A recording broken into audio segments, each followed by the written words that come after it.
ಹೋದ್ರೆ ಬಹಳ ಸಮಯ ಹಿಡಿತದೆ ಅಂತ ಹೇಳಿ ನಾನು ತಮ್ಮ ಈ ರೀತಿಯಾಗಿ ಸಂಬೋಧಿಸ್ತಾ ಇದ್ದೇನೆ. ಎಲ್ಲ ಗೌರವಾನ್ವಿತ ಪ್ರತಿನಿಧಿಗಳೇ ಹಾಗೂ ಯಾವತ್ತು ಈ ಸಭೆಯಲ್ಲಿ ಉಪಸ್ಥಿತರಿರ್ತಕ್ಕಂತಹ ಎಲ್ಲ ಸರ್ವರೇ,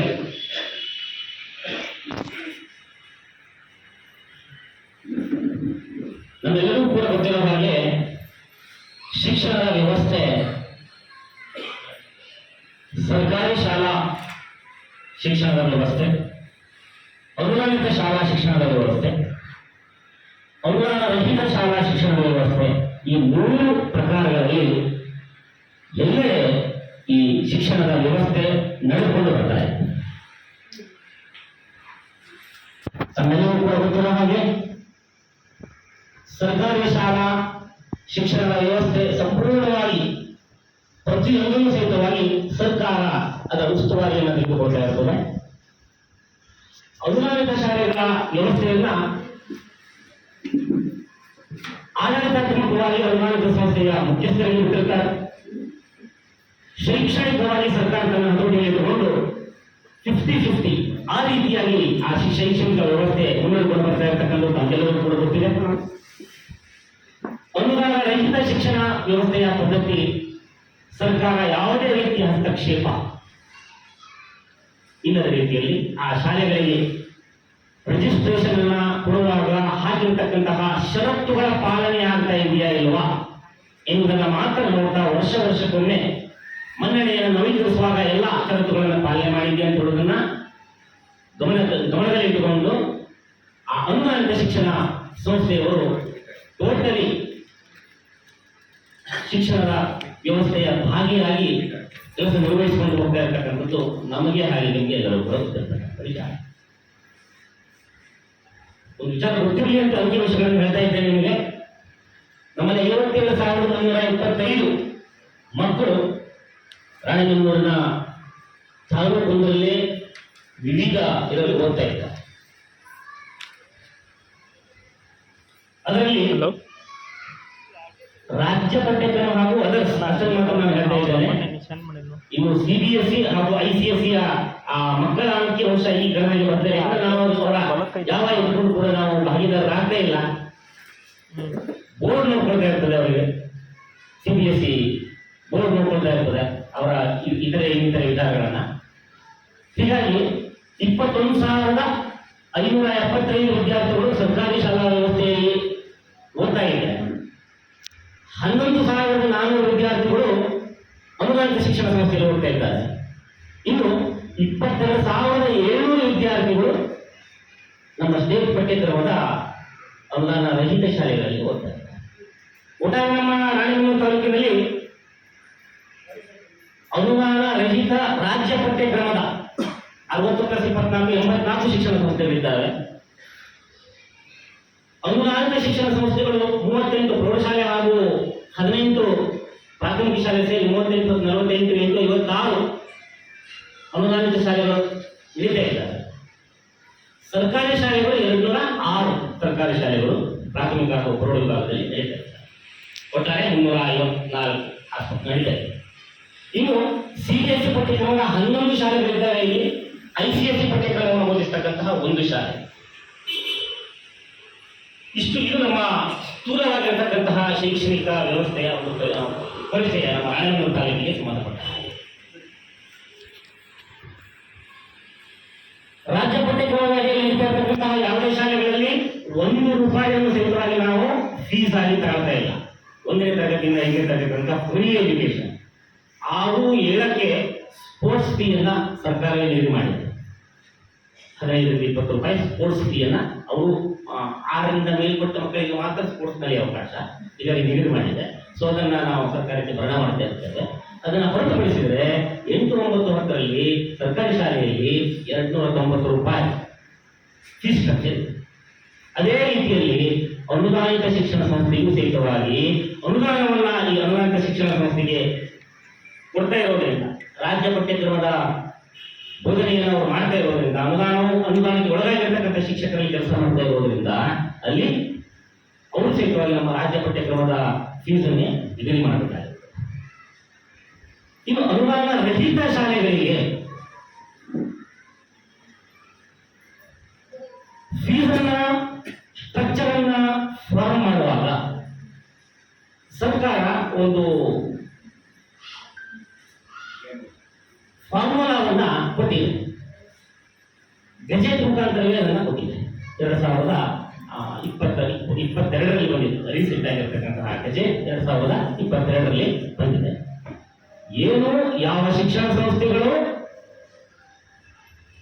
ಬೋಧಕರಿಗೆ ಎಷ್ಟು ಬೋಧಕರನ್ನ ಅವರು ನಿರ್ವಹಣೆ ಮಾಡ್ತಾ ಇದ್ದಾರೋ ಆ ಬೋಧಕರ 12 ತಿಂಗಳ ಸಂಬಳ, ಬೋಧಕೇತರ ವರ್ಗದ 12 ತಿಂಗಳ ಸಂಬಳ,